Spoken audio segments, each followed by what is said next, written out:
Hello friends, कैसे हैं आप सब? बढ़िया। चलिए आज हम समझने वाले हैं कुछ महत्वपूर्ण सवाल जो कि कॉम्प्लेक्स नंबर्स अर्थात सम्मिश्र संख्याएं वाले चैप्टर से लिए गए हैं और काफ़ी इंपॉर्टेंट सवाल हैं। सारे सवाल कॉम्पिटिटिव एग्जाम में पूछे गए हैं और ऐसे सवाल अक्सर पूछे जाते हैं। तो चलिए हम तीनों सवालों को सॉल्व करते हैं। सबसे पहला सवाल देखते हैं, यदि z बराबर x प्लस आई वाई एक सम्मिश्र संख्या है तथा यदि z plus one upon z plus i का वास्तविक भाग 1 हो तो बिंदु एक्स वाई स्थित है कहाँ पर? y अक्ष पर, x अक्ष पर, वृत्त पर या सरल रेखा पर जिसकी प्रवणता 1 है। तो हमको इसको सॉल्व करना पड़ेगा। तो हमारे पास जो कॉम्प्लेक्स नंबर दिया है वो है z plus one upon z plus i. z बराबर x प्लस आई वाई है, रख देते हैं। z की जगह x प्लस आई वाई रख दो। आप देखेंगे ध्यान से यहाँ पे वास्तविक भागों को हम इकट्ठा कर लेते हैं। x प्लस वन, आई वाई अलग लिख लेता हूँ। नीचे में यहाँ आई है तो x अलग रहने दो, यहाँ से i कॉमन लेकर के इसको y प्लस वन लिख दीजिए। ठीक है। अगले लाइन में आप क्या करो, अगले लाइन में आप ये देखो, ये क्या है? प्लस में, बीच में प्लस है। तो आप क्या करेंगे, इसके संयुग्मी का, संयुग्मी कैसे ज्ञात करते हैं? जो काल्पनिक भाग रहता है यानी आई के सामने वाले चिन्ह को बदल देते हैं। ठीक है। तो हमको संयुग्मी प्राप्त हो जाता है और उसका संयुग्मी का ऊपर नीचे गुणा कर देंगे। ठीक है। तो चलिए गुणा कीजिए। तो x प्लस है तो प्लस में क्या हो जाएगा, फिर minus i y plus one, x minus i y plus one का ऊपर नीचे गुणा कर रहे हैं। कहीं पे भी कोई डाउट है तो आप पूछ लीजिए, बिल्कुल बिंदास। ठीक है। चलो अब आगे बढ़ते हैं अपन। अब ऊपर ऊपर का गुणा होगा, नीचे नीचे का गुणा होगा। चलिए गुणा करते हैं। x प्लस वन का x से होगा तो हो जाएगा एक्स स्क्वायर प्लस एक्स। ठीक है। इससे गुणा हो गया, एक्स एक्स एक्स स्क्वायर और वन इंटू एक्स एक्स हो गया। चलो अब क्या होगा, अब इसका इससे गुणा होगा, फिर इसका इससे। देखो दो कोष्टकों का गुणा कैसे करते हैं आपको आता ही होगा। पहला एलिमेंट को इन दोनों से, फिर दूसरे एलिमेंट को इन दोनों से। वही गुणा हम कर रहे हैं, बस आप ध्यान इतना दो या डायरेक्ट वो काम करो। आप ये सोचो कि मेरे पास जब मैं इनको गुणा करूंगा तो मेरे पास बिना आई वाला पद कब कब मिलेगा। तो देखो इसको इससे गुणा किया तो बिना आई वाला मिला। अब और सोचो, और बिना आई वाला कब मिलेगा। तो आप देखो जब इसको इससे गुणा करोगे ना तो आई आई आई स्क्वायर हो जाएगा और आई स्क्वायर की वैल्यू माइनस वन, अर्थात वो टर्म बिना आई वाला हो जाएगा। तो क्या होगा बताओ? अच्छा आई स्क्वायर माइनस वन होगा, लेकिन हमको ऑलरेडी माइनस में मिल रहा है तो माइनस माइनस प्लस वन हो जाएगा। तो क्या मिलेगा, ये वाई वाई वाई स्क्वायर और प्लस वाई। ठीक है। तो ये आपका हुआ बिना आई वाला पद। अब आई वाला पद कब कब मिलेगा, जब आप इसको इससे गुणा करोगे। देखो ये आई वाई इंटू एक्स करोगे तो हो जाएगा आई, और ये एक्स वाई हो जाएगा। आई कॉमन ले लिया हूँ क्योंकि मेरे को पता है कि अब इसको इससे इंटू करूंगा तब भी आई आएगा। तो अब चलो इसको इससे इंटू करते हैं और माइनस में ना, तो ये हो जाएगा माइनस एक्स वाई आपका, फिर हो जाएगा माइनस एक्स इंटू, देखो ना ये कैसे हुआ, x into y, x y. ठीक है। आई कॉमन निकल गया है। ठीक है। देखो एक तो हमको ये आई वाई इंटू एक्स, आई एक्स वाई मिलने वाला था। आप कहेंगे सर उससे अच्छा पूरा गुणा करके फिर अलग अलग कर देते, तो आप वैसा कर सकते हैं अगर आपको डाउट लग रहा हो या ये कंफ्यूजिंग लग रहा हो। लेकिन आप ऐसा डायरेक्ट करना अगर एक बार सीख लेंगे तो ये हमेशा के लिए आपके लिए लाभदायक हो जाएगा। आप दो ब्रैकेट्स देख करके तुरंत आप रियल पार्ट और इमेजिनरी पार्ट को अगर अलग लिख पा रहे हैं तो ये बहुत अच्छी चीज़ है। तो बस आपको वही करना है, आपको दोनों ब्रैकेट्स में से ये देखना है कि किन किन टर्म्स को गुणा करने पर मेरे को बिना आई वाले टर्म मिलेंगे। तो ये इसका इसके साथ करोगे और इसका इसके साथ करोगे तो बिना आई वाले टर्म मिलेंगे। अब हमको ये देखना है कि आई वाले टर्म्स कब कब मिलेंगे। तो ये एक्स वाई आई हो जाएगा, जिसमें एक्स वाई मैंने अंदर लिखा, और मुझे पता है कि एक और टर्म और मिलेगा जिसमें आई रहेगा, तो मैंने आई को तुरंत क्या कर दिया, कॉमन ले लिया।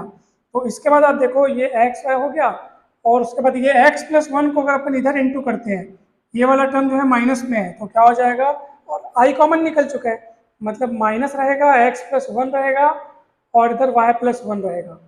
Minus x y plus y plus one, और ये सारे के सारे माइनस में लिखे जाएंगे। ठीक है। तो ये हो गया, और अपॉन में आप देखो x plus i y plus one और x minus i y plus one दोनों एक दूसरे के कॉन्जुगेट हैं, तो क्या होगा आपको पता होगा, a plus i b, a minus i b, ये हो जाता है a square plus b square. क्योंकि आई का स्क्वायर माइनस वन होता है तो माइनस माइनस प्लस हो जाएगा, और इस तरीके से ये हो जाएगा एक्स स्क्वायर ए की जगह पे यहाँ पे एक्स दिख रहा है और बी की जगह पे दिख रहा है वाई प्लस वन, तो एक्स स्क्वायर और वाई प्लस वन का होल स्क्वायर। ठीक है, अब आप देखो, चलिए अब अपन ये जो डिनोमिनेटर में है, ये जो हर में है, उसको मैं अलग अलग बांट देता हूँ।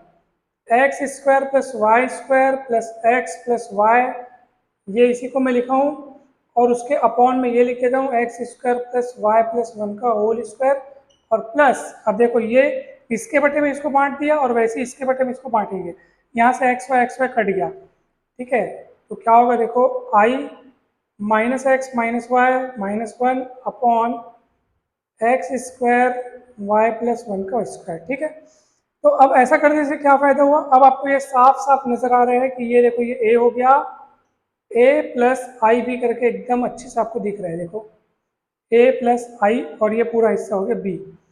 अच्छे से चेक करो क्या ये आपको इस फॉर्म में नजर आ रहा है, देखो भला। ठीक है, यस, उस फॉर्म में हमको नजर आ रहा है ए प्लस आई बी के फॉर्म में, जहाँ ए हो गया यहाँ पे रियल पार्ट, क्योंकि यहाँ पे कहीं पे भी आई का नामो निशान नहीं है, ये वाला टर्म आई के साथ है, इसलिए ये हो गया आपका इमेजिनरी पार्ट। अब क्वेश्चन को पढ़ते हैं, क्वेश्चन में क्या लिखा है, इतने का वास्तविक भाग वन है। ठीक है, इतने को तो अपन सॉल्व कर रहे थे, सॉल्व करते करते इस रूप में लाए, अब वास्तविक भाग ये नजर आया और ये वन है बोल रहा है, तो चलो इसको इक्वल टू वन रखते हैं। प्रश्न के अनुसार ये जो वास्तविक भाग है रियल पार्ट है, और अपॉन में क्या है x square plus y plus one का होल स्क्वायर, ये कितना है, वन है अकॉर्डिंग टू क्वेश्चन। अब चलो इसको देखते हैं आगे बढ़ के क्या मिलता है, इसको क्रॉस मल्टीप्लाई करो, उधर ले जाओ, x square plus y square plus x plus y, ये इधर जाएगा तो क्या होगा, x square a plus b का होल स्क्वायर तोड़ दो, a square plus b square plus two a b, x square दोनों ओर से कटेगा, वाई स्क्वायर दोनों ओर से कटेगा, और इधर आपके पास बचेगा एक्स, अब ये 2 बाय उधर ट्रांसफर होगा, y पहले से है माइनस का हो जाएगा इज इक्वल टू वन, या 1 को भी इधर पलटा दो, कोई दिक्कत नहीं है। और आप गौर से देखो, ये एक स्ट्रेट लाइन का इक्वेशन है, अर्थात एक सरल रेखा का समीकरण है जिसकी प्रवणता जो है वो 1 है। अब आप कहेंगे सर ये प्रवणता कैसे ज्ञात करेंगे, तो आप देखो प्रवणता ज्ञात करने के लिए सूत्र है बढ़िया, माइनस एक्स का गुणांक अर्थात एक्स का कोफिशिएंट अपॉन वाई का कोफिशिएंट यानी वाई का गुणांक। ठीक है, तो आप देख लो माइनस एक्स का गुणांक कितना है, वन। ठीक है, वाई का गुणांक, तो वाई का जो गुणांक है वो माइनस वन दिख रहा है आपको, देखो। ठीक है, चिन्ह सहित आपको ध्यान देना, तो कट के कितना हो जाएगा, वन, तो प्रवणता वन है आप। ठीक है, तो प्रवणता का सूत्र याद रखना आप लोग, अगर सरल रेखा का समीकरण इस रूप में है, a x plus b y plus c के रूप में, मतलब a x plus b y plus c बराबर जीरो के रूप में, तो प्रवणता मतलब माइनस ऑफ एक्स का गुणांक बटे वाई का गुणांक। ठीक है, तो इसको आप ध्यान रखें। और तो प्रवणता, इसका मतलब क्या हुआ, हमको जो आंसर मिला वो स्ट्रेट लाइन के इक्वेशन के रूप में मिला जिसकी प्रवणता वन है, मतलब साफ साफ पता चल रहा है कि ऑप्शन डी इज करेक्ट। ठीक है, तो आपके पास अगर एग्जाम में ये क्वेश्चन आता है तो आपको ये जल्दी से सॉल्व करके आंसर लाना होगा इसका। ठीक है, तो चलिए अब अपन आगे चलते हैं और क्वेश्चन नंबर 2 देखते हैं। तो क्वेश्चन नंबर 2 वैसे ही कुछ है, हमारे पास एक इक्वेशन दिया है और हमको बताना है कि वो इक्वेशन क्या रिप्रेजेंट करता है, क्या प्रदर्शित करता है। पहले सवाल में तो हमारे पास एक एक्सप्रेशन दिया था जिसके रियल पार्ट को दिया गया था कि उसका रियल पार्ट वन है करके। ठीक है, लेकिन सेकंड क्वेश्चन में हमारे पास एक इक्वेशन दिया है और हमको पूछा गया है कि ये क्या रिप्रेजेंट करता है। तो क्या इक्वेशन है, जेड जेड बार बराबर 3। आपको पता होगा जेड जेड बार मतलब मॉड ऑफ जेड का स्क्वायर होता है और ये 3 है, और मॉड जेड मतलब होता है, देखो ना, मॉड जेड मतलब क्या होता है, root over x square plus y square. अगर जेड बराबर एक्स प्लस आई वाई हो तो अब मॉड जेड का स्क्वायर चाहिए तो दोनों स्क्वायर कर दो, तो उस हिसाब से फिर आपको मॉड ऑफ जेड स्क्वायर मिल जाएगा, x square plus y square is equal to 3। और गौर से देखो ये एक सर्कल का इक्वेशन है, ये एक वृत्त का समीकरण है, तो आपका आंसर आ जाएगा ऑप्शन बी इज करेक्ट। तो देखो कितना सरल था, ये जल्दी बन गया। अब तीसरा क्वेश्चन देखो, तीसरा क्वेश्चन क्या है, समिश्र संख्या z बराबर 1 minus I upon 1 plus i का पूर्णांक क्या होगा। पूर्णांक पर एक बहुत ही बढ़िया पूरा एक वीडियो बना हुआ है, बहुत अच्छे तरीके से पूर्णांक ज्ञात करना समझाया गया है, आप उस वीडियो को जाकर जरूर देखें, डिस्क्रिप्शन बॉक्स में आपको उस वीडियो का लिंक मिल जाएगा, और आप फिर इस क्वेश्चन को सॉल्व करके कमेंट में इसका आंसर आप बताएंगे, तब आप देखते हैं फिर आप लोग से इसका उत्तर क्या आता है। ठीक है, तो कमेंट में आपको इसका उत्तर बताना है। सबसे पहले इसका पूर्णांक ज्ञात करने के लिए यानी कि आर्गुमेंट ज्ञात करने के लिए ये जो आपके पास कॉम्प्लेक्स नंबर दिया है 1 माइनस आई अपॉन 1 प्लस आई, सबसे पहले आप इसको x प्लस आई वाई के रूप में बदलेंगे। ठीक है, इस रूप में आपको कन्वर्ट करना है। अब उस रूप में कन्वर्ट करने के लिए आप इसको कैसे करेंगे, 1 प्लस आई का कॉन्जुगेट क्या होगा, 1 माइनस आई, 1 माइनस आई से आप इसको ऊपर नीचे इंटू करेंगे।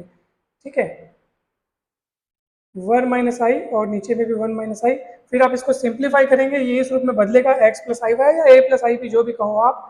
ठीक है, इस रूप में आपको इसको बदलना है। बदलने के बाद वास्तविक भाग देखना है, काल्पनिक भाग देखना है क्या है, और फिर आगे पूर्णांक कैसे ज्ञात करते हैं ये आप अच्छे से जान चुके होंगे अगर आपने वो वीडियो देखा होगा। अगर आपने वो वीडियो नहीं देखा है तो आप वो वीडियो जाकर जरूर देखें और उसके बाद उसको सिंप्लीफाई करके इस रूप में बदलें। ठीक है, a प्लस आई बी के रूप में या x प्लस आई वाई जो भी कहो, तो फिर आप उसका पूर्णांक ज्ञात कर सकते हैं आसानी से। तो चलिए, ये क्वेश्चन आपका होमवर्क रहा, इसको आप बनाइए और कमेंट में आंसर बताइए। मिलते हैं हम नेक्स्ट वीडियो में कुछ और सवालों के साथ। कॉम्प्लेक्स नंबर्स के ही वो सवाल रहेंगे आपकी प्रैक्टिस के लिए, और फिर हम नेक्स्ट टॉपिक शुरू करेंगे। वीडियो अच्छा लगा हो तो जरूर लाइक करें, चैनल को सब्सक्राइब एवं वीडियो को शेयर करें। आप सभी का बहुत बहुत धन्यवाद। Thank you so much.